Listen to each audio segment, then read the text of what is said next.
বিকেল হলেই বাচ্চারা বিভিন্ন কিছু খাবারের জন্য বায়না করে। তো ওই দিন আমি চলে গেলাম ওদের জন্য চাউমিন রান্না করতে।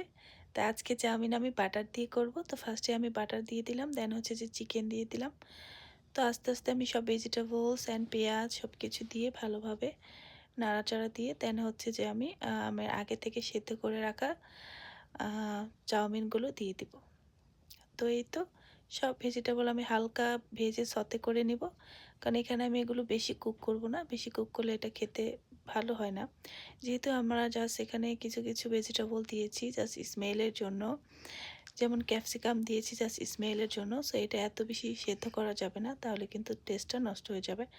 দেন আমি মাশরুম দিয়ে দিলাম, মাশরুম সেদ্ধ হতে একদমই সময় লাগে না। তো এই তো আমার অলমোস্ট ডান। তো এখন আমি বাচ্চাদেরকে সার্ভ করব। হোপফুলি আপনাদের কাছে ভালো লেগেছে, ভালো লাগলে অবশ্যই সাবস্ক্রাইব করে দিবেন এবং ফ্রেন্ডস অ্যান্ড ফ্যামিলির সাথে শেয়ার করে দিবেন। বাই।